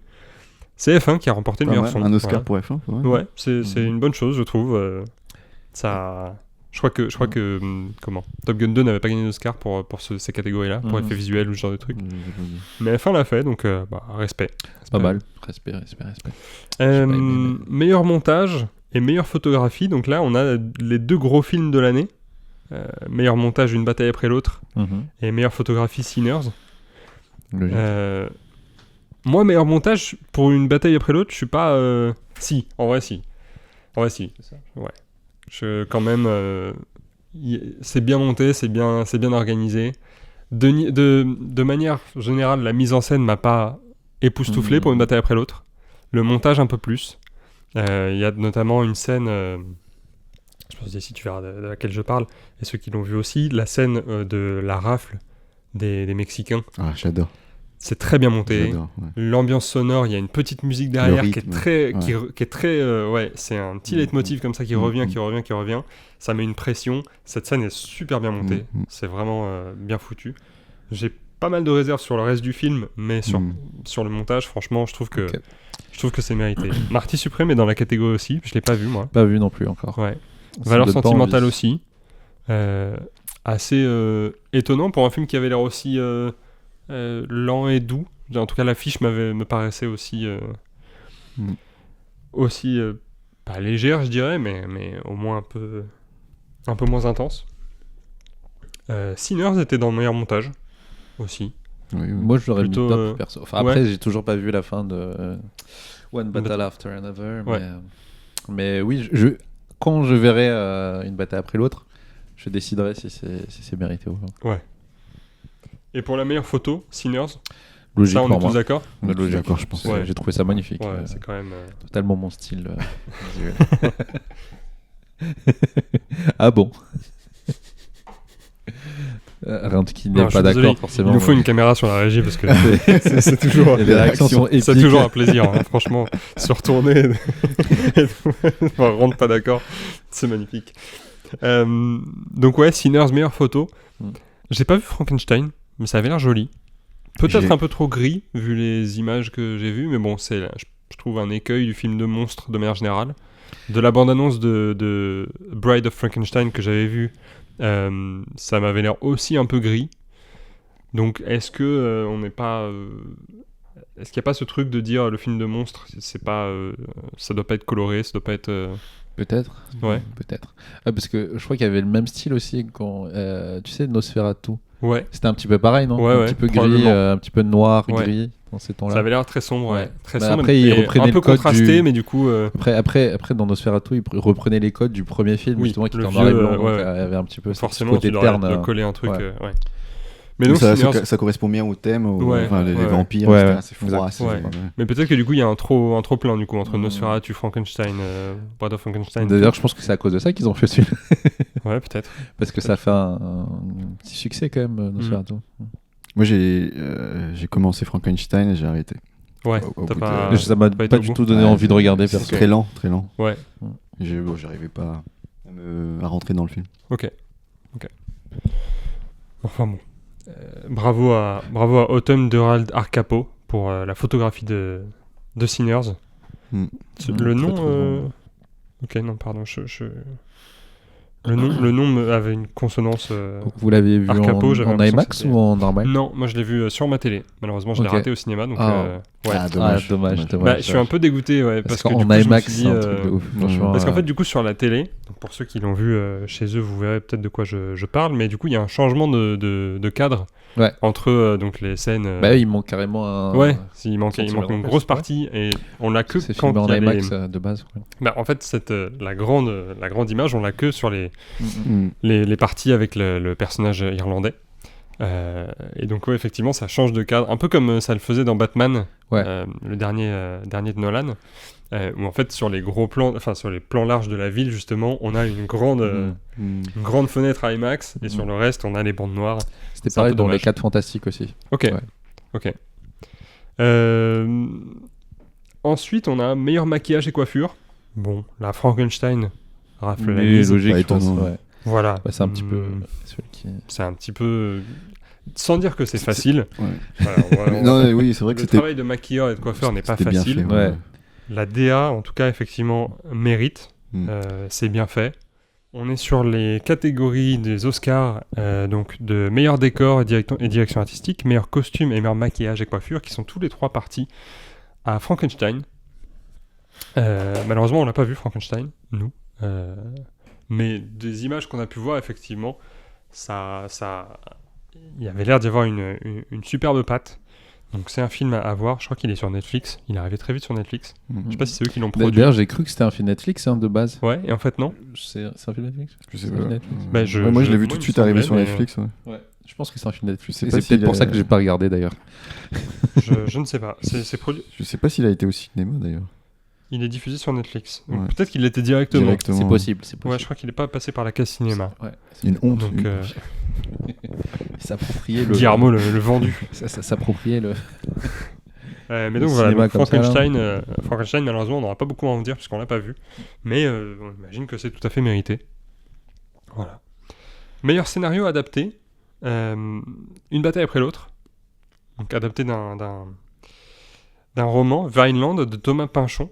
Je ne sais pas si c'est un acteur, si c'est un auteur, un acteur américain. Voilà, donc Thomas Pynchon peut-être. Mhm. Meilleur scénario adapté, qu'est-ce qu'on en pense? Est-ce que qu'est-ce qu'il y a en face? oui, Il y a c'est ça, qu'est-ce qu'il y Bugonia, a en face Frankenstein, Hamnet et Train Dreams. J'ai pas vu les 4, donc je ne saurais pas le dire. Moi, le scénario m'a pas particulièrement Pas touché. ouais, il m'a pas transporté le scénario d'une bataille après l'autre. J'ai trouvé très honnêtement que l'introduction, déjà la première scène, la première séquence Mm. que t'as vu du coup j'imagine, Ouais. puisque si t'as vu les Elle premières était minutes, molle. Hein. c'est au-delà du fait que ce soit mou, c'est carrément outrancier pour pas grand-chose, je trouve. Le personnage de Je la trouve aussi. de Il la y a mère. plein de choses qui sont pas nécessaires à ce Ouais, moment-là. j'ai pas compris son attitude, j'arrive C'est pas à pas- comprendre son personnage. J'arrive pas à m'attacher à son personnage, je la trouve mais je la trouve horrible en fait comme personne. De fou. Mais elle est horrible. Ouais, mais en fait ouais. Mais je pense ils qu'elle sont avait tous pas plus ou besoin moins d'en faire horribles autant et pour être horrible. Je pense qu'il y avait peu de choses. Enfin, je pense que j'aurais préféré même, je l'aurais trouvé encore plus horrible si ça avait été une personne un peu plus saine d'esprit peut-être. Mm. Je pense que un peu plus premier degré, pas Ouais. folle un peu. dans le film, donc pour vous spoiler une petite partie, elle abandonne donc sa famille Mm. à un moment dans l'histoire. Et je pense que ça m'aurait moins dérangé qu'elle le fasse si elle avait été... je l'aurais trouvé vraiment plus méchante si elle avait été plus saine d'esprit depuis le départ. Si elle avait juste, entre guillemets, pété un plomb à ce moment-là, au moment où elle quitte tout le monde, Mhm. plutôt qu'elle ait cette attitude depuis le début. Ouais. Là, le On personnage s'attache pas du depuis tout le à son début- personnage. Hein. Ouais, et en fait, Vraiment qu'elle pas. parte, ça ne... En fait, ça m'en... Ouais, je m'en moque, bon, en fait. En mode, c'est même tant mieux. Ouais, tant mieux, vas-y, et c'est puis bon. en fait, c'est... Mais pour moi, c'est l'inverse. On explique bien pourquoi, justement. Ouais. Moi, ça m'a pas choqué, au contraire. On explique bien pourquoi ce personnage est comme ça et pourquoi est-ce qu'on se retrouve, du coup, plusieurs années plus tard, à cette situation que tu verras plus tard, on dit. Ouais, Mais ouais. Mais le pourquoi, j'ai pas compris le pourquoi, justement. Pourquoi elle s'en va? Non, mais pourquoi elle l'est comme ça? Je sais pas si est-ce qu'on l'explique tout au long du film? Non, on l'explique pas du tout. On la vend comme ça, en tant que personne, et tu l'acceptes ou pas? On te met des personnages. Ça, je suis pas contre. Le fait d'avoir des personnages qui, entre guillemets, n'ont pas d'évolution. C'est un peu... Pas sans évolution, mais sans backstory. Alors, pas d'explication, c'est un petit peu traître ce que je veux dire, parce que j'ai détesté Rogue One, et je trouve que dans Rogue One, les personnages n'existent pas. Mais il y a une différence pour moi entre les personnages de Rogue One qui n'ont aucune backstory et aucune personnalité, et les personnages d'une bataille après l'autre qui n'ont pas de backstory, mais qui ont une personnalité, et donc on comprend qu'ils ont une backstory qu'on ne nous expliquera pas. Ouais. Qu'ils ont vécu des trucs, etc. etc. Bon, les French 75 de Une bataille après l'autre sont des révolutionnaires parce qu'ils défendent un combat racial. C'est clairement l'objet du film. Même si, dès le départ. Encore une fois, on l'explique pas vraiment. On t'expose. On t'expose des personnages avec des combats très directs. Politiquement, qu'est-ce qui se passe? En tout cas, leur lien personnel à cette cause-là, on l'explique pas. Mais du coup, son personnage à elle, c'est vraiment... c'est dur, quoi. C'est dur. T'as bien décrit, c'est vraiment inutilement outrancier. Ouais. C'est vraiment ça. En fait, la scène d'intro me met dans un truc où je me dis, je peux pas m'attacher au personnage que j'ai en face. Et c'est dommage parce que c'est la scène d'intro, donc... Et surtout, elle prend beaucoup de place dans le film, donc... Enfin, j'ai l'impression qu'elle va prendre de la place dans le film, en tout cas. Ouais, quand même, hein. Et en fait... Bon, on aura l'occasion d'en reparler plus tard, mais bon, parce que du coup le film revient dans les catégories suivantes. Mais ouais, moi, meilleur scénario adapté, bon, j'ai pas vu les autres, mais je l'aurais pas donné peut-être à celui-ci s'il y avait eu autre chose. En tout cas, meilleur scénario original, là ça se bat un peu plus, je pense, parce que Marty Supreme, Un simple accident et Sinners, j'ai pas vu Marty Supreme, mais je comprends qu'il soit là. Un simple accident et Sinners, je les ai vus. Je sais pas à qui je le donne entre Sinners et Un simple accident, pour être tout à fait honnête. Pareil. Parce qu'un simple accident, ça m'a beaucoup touché. Bon, il est là, donc il est quand même... C'est une partie de récompense, hein, quand même, d'être nommé. Mais donc Sinners gagne. Qu'est-ce que... C'est le scénario ? Est-ce qu'on est d'accord sur le scénario de Sinners ? Parce que lui aussi, il tient quand même sur un petit post-it. Hein. On va pas se mentir. C'est pas ce qui fait le meilleur du film, je pense, le scénario. C'est pas ce qu'on va retenir, à mon avis. Pareil. Non, je suis pas tout à fait d'accord. Je trouve que c'est assez différent, je trouve, quand même. Okay. Il apporte quelque chose de différent dans cette histoire. Un simple accident, j'aurais dit même l'inverse, en fait. Ah ouais ? Un simple accident, pour moi, c'est une histoire assez simple. Oui, non, bien sûr, ça, je dis pas... Dans le scénario, je trouve pas non plus qu'il y a des choses exceptionnelles. Non, c'est vrai. Très filmé, on va dire, assez docu. Ouais, c'est vrai. Alors que Sinners, c'est mon avis personnel, mais je trouve qu'il y a quand même une patte, tu trouves qu'il y a une patte différente dans le scénario, dans comment tu amènes l'histoire, comment les personnages évoluent, petit à petit tu fais monter en fait la sauce, l'émotion, pour arriver ensuite à une tu vois, moi je trouve qu'ils évoluent un peu moins que dans Un simple accident, parce que justement il n'y a pas ce... Bon, on va spoiler allègrement, parce que c'est compliqué de parler du scénario sans spoiler évidemment, mais dans Un simple accident, il y a ce moment, si tu te rappelles, où ils arrivent au niveau de l'arbre et où ils sont tous réunis. À la fin ? Non, pas à la fin, à peu près au milieu la fin du milieu du film, la fin du deuxième acte, où ils sont tous réunis et où ils sortent de la voiture au milieu du désert et où ils discutent de ce qu'ils vont faire du gars. Et ce moment-là, pour moi, c'est le moment qui manque c'est un moment comme ça qui manquerait dans Sinners, où les personnages se remettent tous en question et sont en train de questionner ce qu'ils sont en train de faire, de se dire merde, on a kidnappé un gars qui est extrêmement dangereux puisqu'il nous a tous torturés à un moment. Et qu'est-ce qu'on est en train de foutre ? Et on n'est pas sûr que ce soit lui. Ouais, on n'est pas sûr que ce soit lui. Donc, c'est un moment qui manque pour moi dans Sinners. Et ce moment-là, qui est en plus un plan séquence assez magnifique dans Un simple accident, où on a toutes les réactions, tout le monde joue et tout le monde est exceptionnel. C'est un moment qui n'est pas dans Sinners, parce que Sinners a une linéarité un peu plus claire, Là où un simple accident, c'est censé t'emmener quelque part, mais tu sais, c'est un peu flou où on est censé aller. Et les personnages eux-mêmes ne savent pas trop où est-ce qu'ils veulent aller, parce qu'ils sont tous un peu en conflit. Ils savent qu'ils sont très en colère, mais plus le dénouement approche, Chacun plus ils gère sont sa pas colère sûrs. d'une manière différente. Ouais. Du coup, moi, j'aurais plutôt été parti. Bon, Sinners bénéficie, je pense, d'une couverture médiatique un peu plus grande, et donc ça lui a peut-être Et servi. surtout le fait que le film soit littéralement divisé en deux, je pense que ça change quelque chose. Hein. Ouais, peut-être. Malgré tout, l'apparition des vampires, ça reste un plot twist qui, Ouais. qui fait l'originalité du film. Parce que je pense que ça n'a jamais été fait, hein, ce genre de découpage-là où on parle. Non, mais Si. dans le sens où on parle d'un film qui n'a aucun rapport avec les vampires et qui te sort d'une part d'un coup, comme ça, un changement d'ambiance. Justement, c'est ça que j'ai aimé. Ouais. il y a beaucoup, mais il y a beaucoup de. Est-ce qu'il y a d'autres films qui fait ça? Je pense pas qu'il y en ait qui fassent ça. Il y a beaucoup de critiques justement qui ont dit que c'était une copie d'une Journée en enfer de Robert Rodriguez, avec Tarantino et Nespresso, what else, George Clooney, voilà. Où en fait, du coup, il y a ce truc où les mecs, bon, c'est pas le même film parce que on suit pas les mêmes personnages. Les personnages vont entrer dans un bar mexicain à la frontière américaine et en fait, il y a un twist qui change les règles et pareil, les mecs vont se faire attaquer par c'est un exemple. Je suis d'accord. Il y en a pas un million, mais ça existe et le twist ressemble beaucoup. Visuellement, les deux films sont excessivement différents. Mais ça existe. Donc voilà. Le découpage en deux parties avec un twist au milieu existe, effectivement. Encore une fois, j'ai beaucoup aimé Sinners et le scénario était très, très intéressant. Le texte politique et le texte social est très intéressant dedans.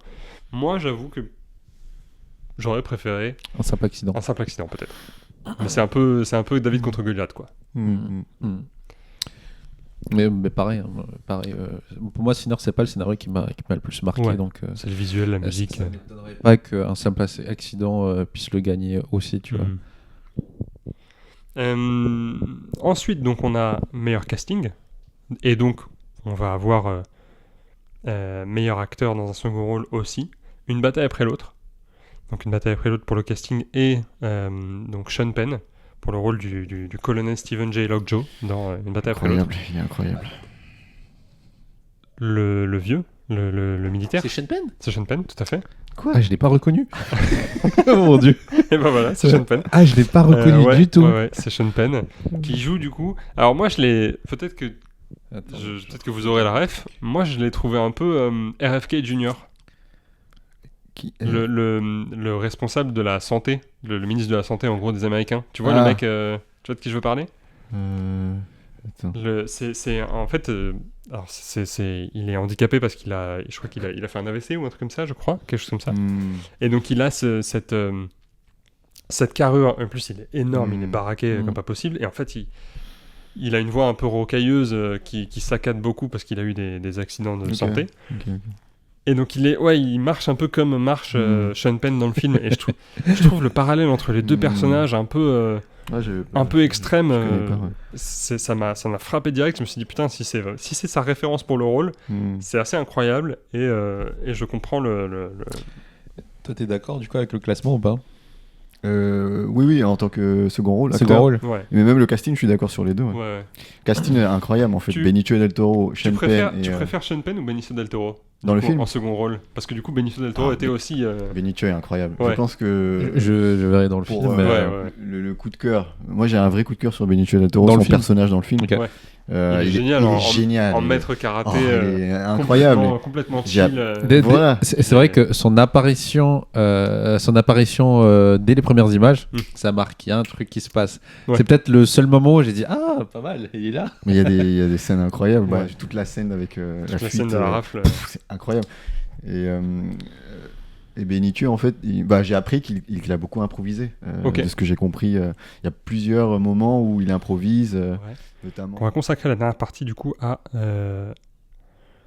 une bataille après l'autre, parce que c'est celui qui a eu le plus de, le meilleur film, le meilleur réalisateur, meilleur acteur dans son rôle. Et comme on n'a pas vu Hamnet, qu'on a suffisamment parlé de Sinners, j'ai vu Hamnet. On a vu Hamnet. En parler pardon. rapidement. Écoute, rapidement. excusez-moi.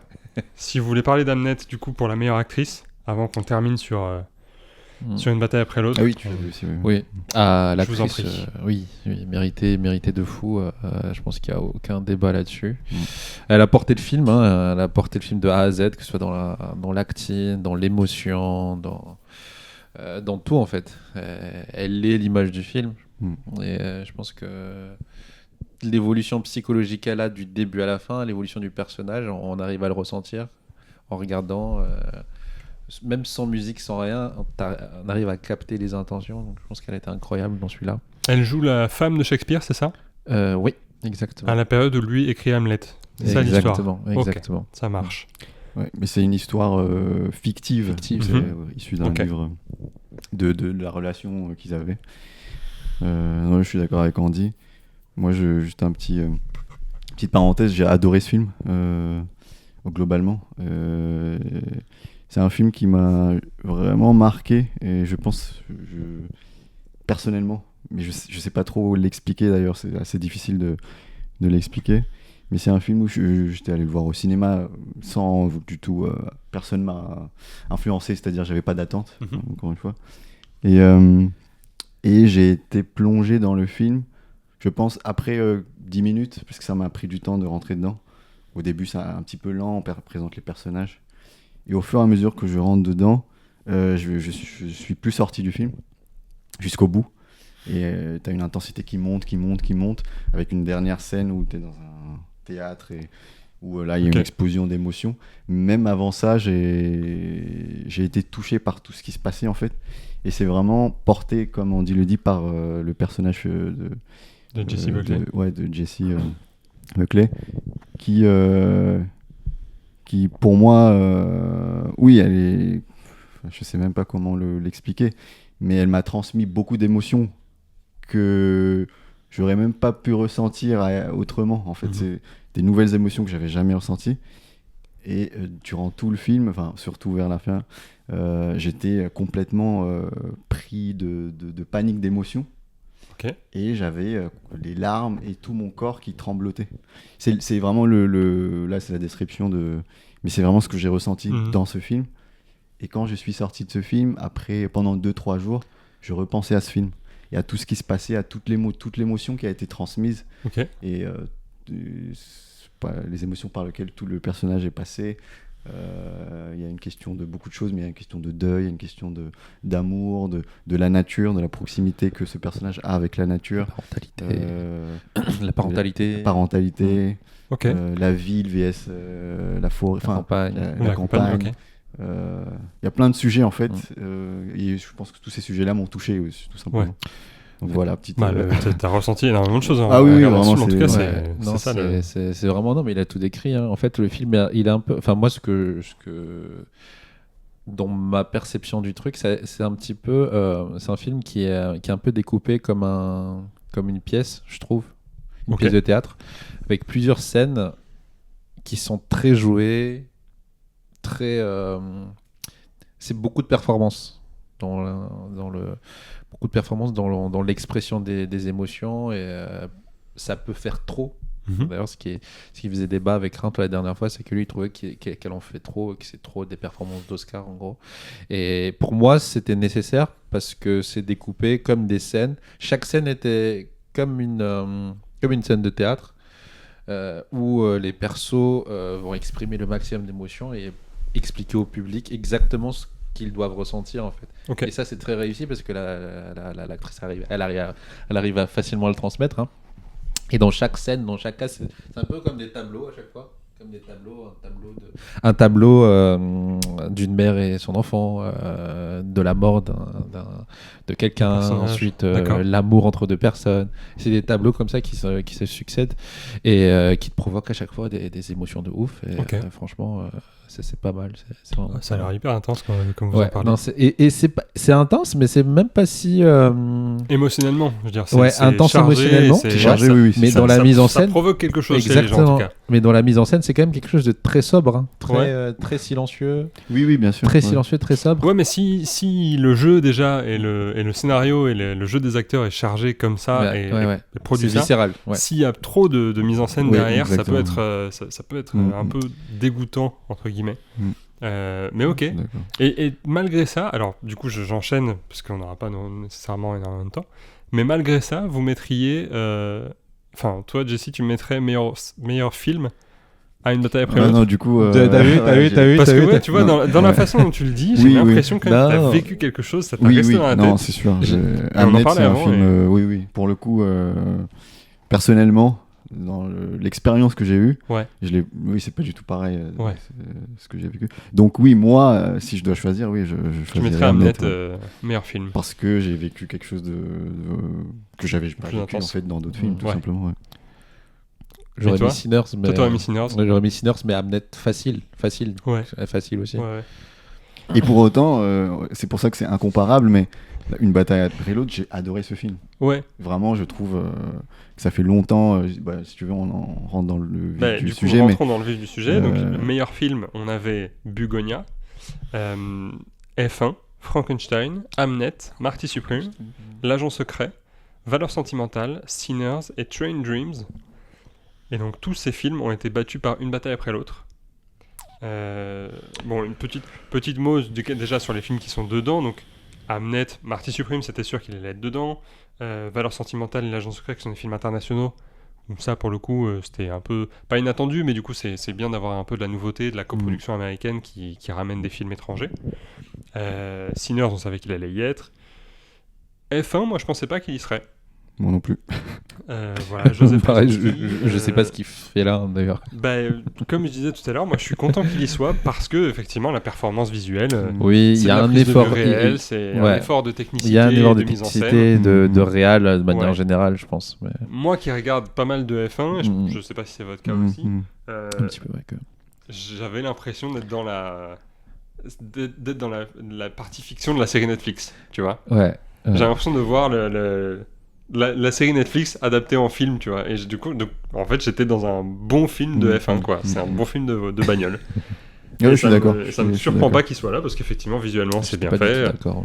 T'es pas d'accord? Ouais. Vas-y. Non, moi j'ai préféré largement. En fait, moi je me suis dit, si c'est pour voir la fiction sur la F1, je préférais regarder Drive to. Sur Webcam. C'est Drive to Survive, c'est ça? Drive to Survive, c'est pas de la fiction. Oui, non, mais du coup, oui. Du coup, si j'avais envie de regarder un film sur la F1, j'aurais préféré voir ce qui se passe dans Drive to Survive. Ouais. Et pas l'histoire de Brad Pitt, tu vois. Ok, je comprends. Tu vois ce que je veux dire? Ouais, je vois. J'avais pas envie de voir Brad Pitt dans un film de F1. Ok. Ça m'a pas. Moi, j'ai passé un bon moment. Moi, j'ai passé un très bon moment. Moi, je m'attends. Peut-être que tu t'attendais à quelque chose aussi de différent, mais moi, je m'attendais peut-être à quelque chose de différent parce qu'on m'a vendu le film comme un film F1. Du coup, moi, je voulais comprendre la F1, je voulais vivre la F1, je voulais pas vivre l'histoire de Brad Pitt dans la F1. D'accord. Je vois ce que tu veux dire. C'est ça. Tu t'attendais peut-être qu'il y ait plus d'éléments, d'explications, exactement. Qu'on suive vraiment un championnat, etc. Qu'on comprenne les enjeux d'un championnat F1. Ouais, je comprends. Parce que c'était vendu comme ça, F1. C'est vrai. Moi, je m'attendais à ça, pas. Après, là, c'est un aperçu, c'est un film aperçu où on n'explique pas, on va pas dans le détail. C'est pour ça que je reviens à tu fais une série F1. C'est ce que je voulais dire, c'est que si je voulais savoir, parce que toi tu connais si je voulais voir un aperçu, je regarderais le documentaire du coup Netflix qui fait quand même un condensé de ce qui se passe en F1 et qui alimente ça avec un montage un peu. Moi je suis content qu'on ait ce genre de blockbuster un peu aux Oscars parce que j'ai l'impression que c'était assez peu courant. Je crois que pas dire de bêtises, mais je crois que Top Gun y avait été. Je crois que Top Gun avait été aux Oscars.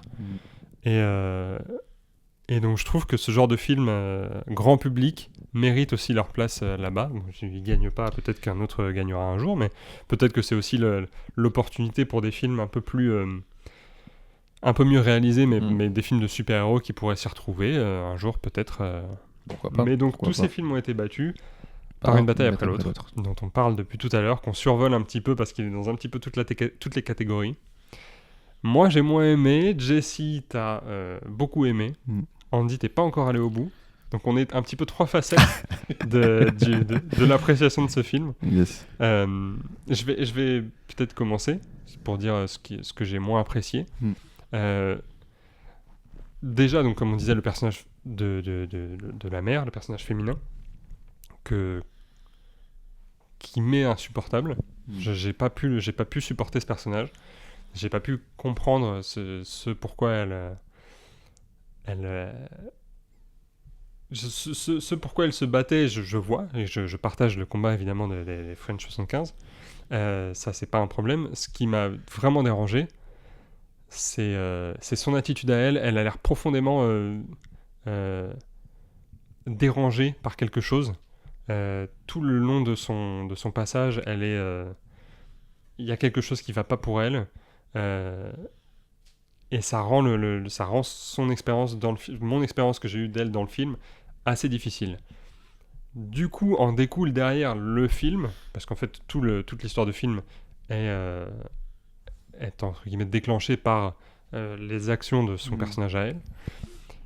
Bah ça fait que j'ai été moins accroché, j'ai été moins pris, parce que j'ai du mal du coup à croire à cette relation de la fille et de son père. Qui est ce qu'elle est, mais c'est... J'ai du mal à croire à ce personnage de DiCaprio qui a passé 15 ans à juste fumer et boire sur son canapé, parce qu'en vrai ça n'existe pas, c'est pas possible, tu vois. Autant antisocial que tu veuilles être, bah faut quand même bouffer, donc il faut bien qu'il y en ait un des deux qui rapporte de l'argent. Visiblement c'est pas sa fille, donc il a forcément dû faire quelque chose. Bref, il y a tout un tas de petits détails qui font que j'ai du mal à m'accrocher à certains personnages. Okay. Il y a un truc que j'ai bien aimé, c'est la partie, justement, dont on parlait, la rafle des Mexicains. Alors, j'ai pas aimé la rafle des Mexicains. J'ai aimé la partie dans le film pour ce qu'elle raconte. C'est qu'en fait, donc, au début du film, on suit les French 75, ce groupuscule terroriste, qui combat les terroristes identitaires blancs, et qui du coup ça fait un peu deux groupes, pour caricaturer, deux groupes de collégiens qui se chamaillent. Et en fait, au moment de cette rafle mexicaine, on voit le personnage de Benicio del Toro et lui, son organisation à lui, qui n'est pas la même et qui a l'air beaucoup plus organisée, qui a l'air beaucoup plus professionnalisée, qui a l'air beaucoup plus puissante et qui protège beaucoup mieux les gens. Et en fait, j'ai eu l'impression que le film me disait du coup, il faut pas... c'est pas les révolutionnaires du début qui font les bonnes choses, c'est ceux-là qui font les meilleurs trucs. Donc, du coup, cette organisation de Benicio del Toro qui est beaucoup plus implantée localement, hein, mais qui est beaucoup plus... qui a beaucoup plus d'efficacité, qui est beaucoup plus efficace que ce qu'on suivait depuis le début. Et c'est à ce moment-là où je me suis dit, ok, je comprends ce que le film me raconte. On n'y reste pas, malheureusement. On va continuer l'histoire des personnages. Donc, j'étais un peu en mode, c'est ceux-là que je voulais suivre. Mais en fait, du coup, on m'amène... Bon, du coup, je me dis, il y a cette partie-là, ce propos-là est intelligent et me va et me plaît. Le reste du film, cette histoire de cette famille, je suis un peu moins pris. Donc, c'est ça que j'ai moins aimé. Ouais. Mais vas-y, je t'en prie. Ouais. Peut-être je parle avant, parce que peut-être on aura le... Moi, ce sera un petit le dernier mot, la défense. La défense. Moi, du peu d'images que j'ai vues, donc je me suis arrêté exactement après l'ellipse, de quelques années. Hein, donc, c'était quand tu découvres le personnage de la fille qui a grandi et son père qui fait son compte rendu à l'école, je pense, le compte rendu avec la réunion parent-prof. Du peu que j'ai vu, je pense qu'il y a quand même déjà pas mal d'éléments scénaristiques qui ont été développés avant. Moi, les personnages ne m'ont pas marqué, hein, et le même ressenti que toi. Là, j'ai éprouvé du dédain et du dégoût pour la femme en question. On me l'a vendu comme ça. Pour moi, s'il y avait un seul personnage sur lequel il fallait un minimum d'explications sur un background pour qu'au moins on arrive à trouver l'intérêt à la suivre, c'est elle, tu vois. On aurait pu raconter un petit peu le cheminement de cette pensée-là. Mais là, en vous écoutant, j'étais en train de me faire une réflexion bon, ça va être un petit peu C'est pas du tout ce que je pense, hein. Mais je me dis qu'il y a peut-être aussi une exposition de la position extrémiste qui est dénoncée dans le film. Est-ce qu'on a besoin de comprendre pourquoi il agit comme ça? Tu vois ce que je veux dire? C'est parce qu'on le fait pas du côté droit, du côté gauche aussi, du coup peut-être qu'ils ne veulent pas le faire. Bien sûr. Et peut-être qu'on subit l'extrémisme. C'est un petit peu ça aussi peut-être. Enfin, là j'étais en train de me faire la réflexion que les extrêmes, peut-être que ça ne s'explique pas, que c'est juste des états où parfois on est submergé par des positions inexplicables dans nos têtes, hein. Parfois on s'imagine des choses, on justifierait pas en fait leur position extrémiste par un background logique entre guillemets, exactement comme le ferait d'ailleurs pour les suprémacistes à côté, bien sûr.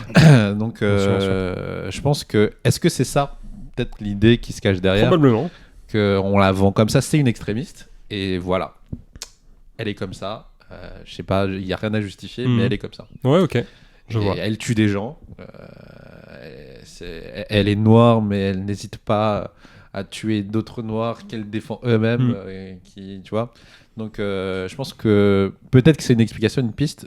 Vous avez vu le film jusqu'à la fin, mais en tout cas, j'ai pas eu de sympathie envers elle. Un autre détail aussi qui m'a perturbé dans le film, et peut-être que c'est parce que c'est un film, ils ont fait ce choix-là, mais le fait de ne pas avoir justement de... Parce que bon, si on veut faire le rapprochement avec la vie réelle, c'est la ICE, hein, c'est clairement. Mais chez ICE, on voit des noirs, on voit des personnes racisées. Et là, il n'y en avait pas dans le film. Et je trouve que c'est un peu, comment dire, faire un peu un manichéisme blanc contre noir. Alors que dans la vraie vie, c'est pas le cas. Et dans la vraie vie, il y a des noirs qui sont pour la ICE. Ouais, pour la ICE. Et ça, moi, je trouve ça fou, personnellement. En tant que personne racisée, je trouve ça dingue qu'il y en ait de leur côté. Donc j'avais du mal avec ce fait que le film prenne que des suprémacistes blancs, du coup. Mais bon, ça c'est un petit détail. Vas-y, je t'en prie, Jesse. Ouais, non, mais du coup, très bonne transition. Très bonne, effectivement, très bon point. L'analyse. Pour moi, effectivement, le fait que vous ayez détesté son personnage, je pense que c'est exactement le but du truc. Il faut détester ce personnage. C'est un personnage extrémiste. Ouais. À aucun moment, en fait, on doit avoir de l'empathie sur ce personnage. Ouais. Et je pense qu'on est tout à fait d'accord sur le fait qu'il y a les deux extrêmes. La lutte est noble, mais le personnage de ce personnage-là, elle va trop loin et on le voit rapidement. Et donc, je pense que moi, je me suis pas focus sur elle. Et je pense que c'est fait exprès ensuite pour amener, comme tu dis, je vais reprendre ce que tu disais sur Benicio del Toro, son personnage, la rafle des Mexicains. Pour moi, c'est exactement ce qu'il voulait montrer. Pourquoi ? Parce qu'il se dit, regardez ce qu'il y a aujourd'hui de moderne. Ouais. La lutte moderne, c'est ça qui se passe maintenant. Vous êtes dans le passé, vous êtes pathétique. Ouais. Vous restez dans le... vous êtes vraiment dans le... tu vois, la confrontation directe. Il est pathétique, il est comme tu dis, il est horrible, il sait pas s'occuper de sa fille. Ouais. Il est dans le passé constamment et quand elle sort, fais gaffe, tu connais le code. Il vit vraiment intensément dans ce passé-là. Et tous les personnages d'ailleurs, le personnage de Sean Penn aussi. Oui. Il est complètement coincé dans... Ah oui, 15 ans plus tard, le mec continue de les chercher. Exactement, complètement coincé. Et je pense que c'est vraiment cette critique de ça, en fait. Je pense qu'il veut mettre en avant le fait que... c'est des personnages pathétiques. Pour moi, le but du film, c'est pas de s'attacher à ces personnages. Peut-être la fille de... Comment elle s'appelle ? Chase Infinity, la fille de DiCaprio. Peut-être qu'on peut s'attacher à elle, parce qu'elle est plus moderne et elle est dans son temps là. Elle hérite d'un passé qu'elle n'a pas voulu. Elle rentre dans une histoire, elle est embarquée dans une histoire qu'elle voulait pas à la base. Mais non, moi, ça m'a pas dérangé. Ce que toi, qui t'a dérangé, le fait d'avoir... Ok, mais je comprends, comme tu le dis, effectivement, si c'est pas le but, si le but n'est pas de s'attacher à ces personnages-là, c'est tout à fait réussi. Oui, moi, il y a vraiment une certaine moquerie, ce que je comprends, moi. Oui, en y repensant, c'est ce que je me suis dit. En y repensant, ouais, effectivement. Mais du coup, pendant le film, j'ai eu du mal à rentrer dedans à cause de ce truc. C'était un peu trop agressif pour que je rentre dans ce double discours. Et du coup, ça m'a fait cet effet-là qu'au moment de la rafle des Mexicains, où je me suis dit, du coup, c'est le propos qui m'intéresse. Et de toute façon, je pense que ce film, tu l'apprécies avec un positionnement politique particulier, donc forcément, il y a des choses qui te touchent plus que d'autres.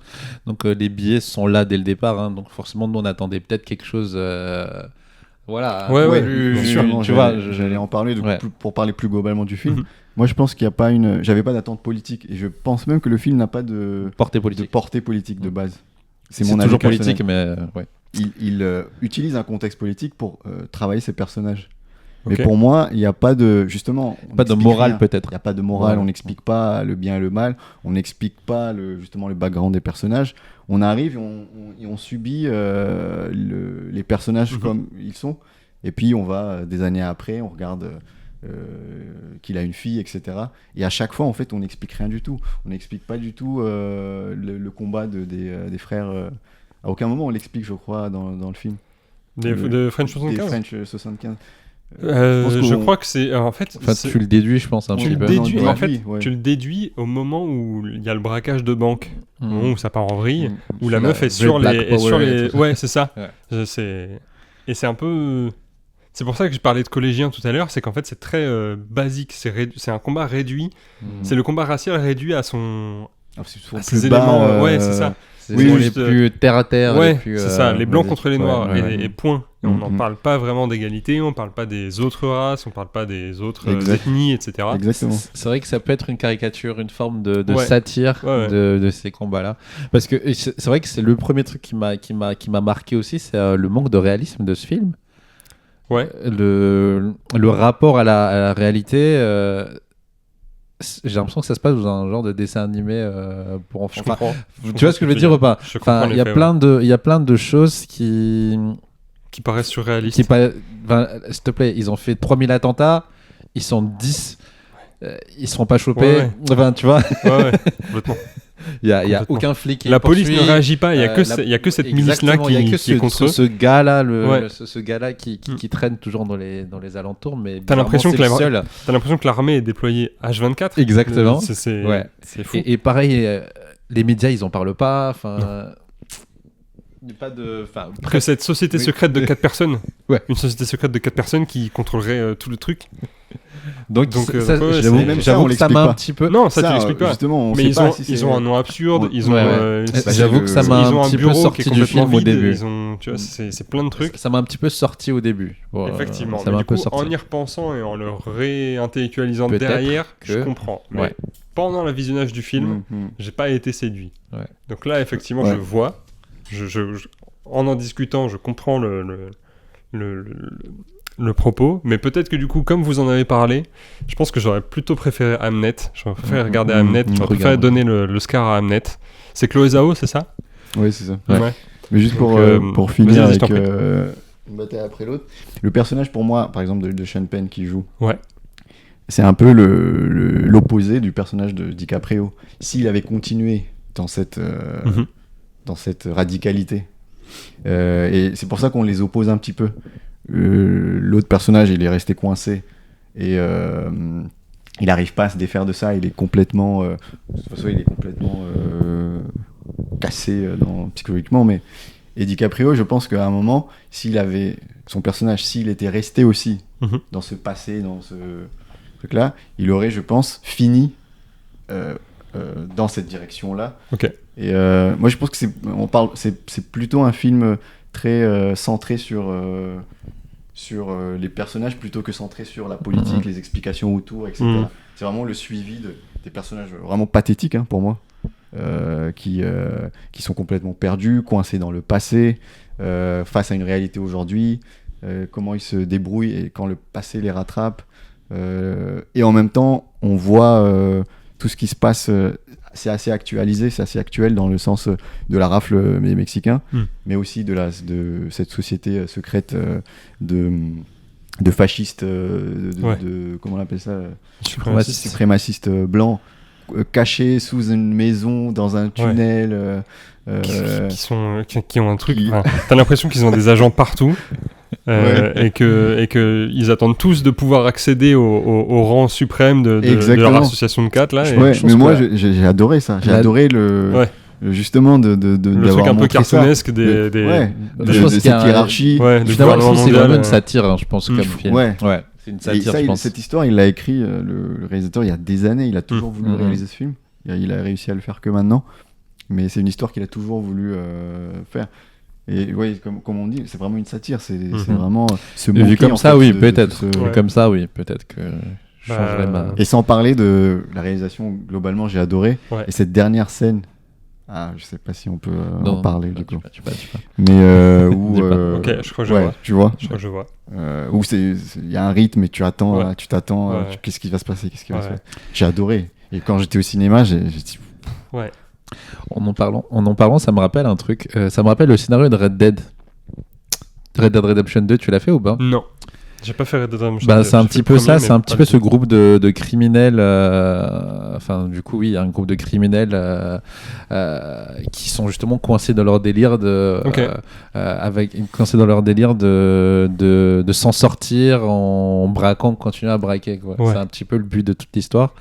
Et c'est exactement pareil. Hein. Il y a Dutch, du coup, qui est le chef de la bande, exactement comme la fille là, vraiment insupportable. Okay. Qui va un petit peu manipuler tout le monde en leur faisant miroiter une vie meilleure, que tout le monde va s'en sortir en braquant, en faisant un dernier coup. Un dernier coup, et c'est un petit peu le fil de l'histoire. C'est ce fameux dernier coup qui va tout changer, qui va changer leur vie. Et du coup, ils sont un petit peu coincés dans leurs propres idéologies, du coup, à tuer des gens, à braquer des personnes innocentes. Et du coup, le héros que tu joues, du coup, lui, va être face à cette moralité-là au fur et à mesure. Est-ce que c'est bien ce que je fais? Est-ce que je me fais pas juste manipuler par ce gars-là, par loyauté? Donc, ça m'a fait penser un petit peu à ça. C'est cool. Faudrait que je le fasse. Vas-y. Le dernier point, je parlais du casting juste pour dire. En fait, quand j'ai vu ce film, je me suis dit, après avoir vu le film, je me suis dit, ça fait longtemps que j'ai pas vu un bon film états-unien, américain. Avec un gros casting. Vraiment, je me suis dit, mais ça fait combien de temps que j'ai pas vu un bon film américain? Ouais. C'est vrai. Vraiment, je me suis dit, mais ça date parce que pour moi, il y a une vraie déclinaison de la qualité des films américains, des bons films, etc. Et quand j'ai vu ce film, je me suis dit, vraiment, j'ai eu un relâchement. Je me suis dit, purée, ça fait longtemps que j'ai pas bien aimé un film. Et surtout avec des grosses stars. Franchement, t'as Sean Penn, DiCaprio, Benicio del Toro dans un même film, c'est des monuments, on va dire, entre guillemets, du cinéma. Et je me suis dit... Quelque chose qui soit pas un blockbuster de spectacle, quoi. Ouais, quelque chose qui soit avec un vrai scénario, avec une vraie proposition et tout. Et d'ailleurs, je crois qu'il n'a pas été un succès commercial. C'est vrai. Ok. Parce que c'est trop long, c'est la critique. 2h45, je pense. Les gens de moins en moins. Vas-y, je t'en prie. Est-ce qu'on parlait pas du meilleur acteur? Meilleur acteur pour Michael B. Jordan? Ouais. On peut. Qu'est-ce que t'en as pensé? Toi, t'en as pensé quoi? J'ai pas vu Marty Suprême. Ouais. Et ça avait l'air d'être l'un ou l'autre. Ouais. Il a eu le Actors Award, c'est ça? Les Golden Globes. Il a eu le Golden Globe, mais il y a eu un truc aussi des acteurs, je crois. Je crois que les acteurs eux-mêmes se donnent ce truc. Ouais. Et donc, il a eu le trophée des acteurs. Donc, j'avais pas nécessairement envie de voir Marty Suprême, mais je vais quand même le regarder. Mais du coup, ça me conforte dans l'idée que, dans tous les cas, tout le monde a pensé que Michael B. Jordan était au-dessus, quoi. DiCaprio, je lui aurais pas donné de toute façon. Non, moi je l'aurais donné. Ouais, sérieux? Au-delà de Michael B. Jordan. Moi j'ai trouvé que c'était l'une des meilleures performances de DiCaprio dans tous les films que j'ai vus. Ok. J'ai trouvé vraiment. Non mais vraiment. Ok, arrête. Non mais non, je comprends. Non mais ouais, bien sûr. Ok. Je verrai, mais oui, non mais je verrai. Parce que moi je regarde beaucoup de films de DiCaprio et je trouve qu'il joue bien et il y a plein de films où je trouve que c'est bof, etc. Je crois que le dernier c'était The Revenant où j'ai adoré, mais c'est plus la réalisation que j'ai adoré. Pareil. Mais là, DiCaprio, c'est la première fois vraiment qu'il me transmet de l'émotion. Ok. J'ai ri, je sais pas si mais j'ai trouvé très drôle ce film. Moi pas. Ah bah justement. Ouais. Moi j'ai trouvé que c'était un film super drôle quand il est au téléphone, t'as vu, c'est quand tellement, son personnage. Je dis Moi, mais je trouve c'est ça la fou. première fois que je le C'est trouve fou, drôle. Moi, je cette trouve ça différence fou, de le fait- perception là. Alors ça du coup ça vient après Mais c'est- l'ellipse. Ouais. Je trouve ça fou qu'au téléphone ils ne se souviennent pas du code. Le mec Mais- est censé être révolutionnaire. Mais c'est Il dit à sa fille mais c'est le H24. but. Mais justement moi je trouve ça ouf et ça arrive pas. Mais c'est le but du personnage. Il est complètement perdu ce mec. Non, il est un peu con, je trouve. Mais il est con. Ouais, Mais tout le ça monde se sait voit qu'il un est peu. con. Mais ça c'est me le fait pas rire but. dans un truc comme ça. Ah pardon. Non mais je pense que de toute façon Ouais. on va s'arrêter là. On a pas mal parlé Mais des Oscars. non, c'est pas du tout une blague. Vraiment, je suis sérieux quand Non, je mais dis je- que je- j'ai je- adoré ok. DiCaprio dans Bah, ce écoute, personnage-là de con, de bête. Je me dis mais il est super crédible en fait. Ouais. Vraiment pour le coup. Bah écoute tant mieux. Bah, dans Ben, ce je, cas-là, je vais le continuer, on verra. En tout cas, merci beaucoup. Merci à tous d'avoir été là. Et donc, merci beaucoup. Petite coupure. Merci beaucoup d'avoir été avec nous pour ce 4e épisode, ce débrief des Oscars. Merci messieurs, Jesse et Andy, en espérant vous retrouver pour un prochain épisode. La prochaine fois, ce sera à la mi-avril. Hein, quand cet épisode sortira, on sera probablement en train de tourner le suivant. Voilà. Avec de nouveaux invités, probablement, on espère en tout cas. Aujourd'hui, on est un peu revenu sur notre Boys Club de base, mais on aura de nouveaux invités la prochaine fois. On vous dit à bientôt, et puis prenez soin de vous.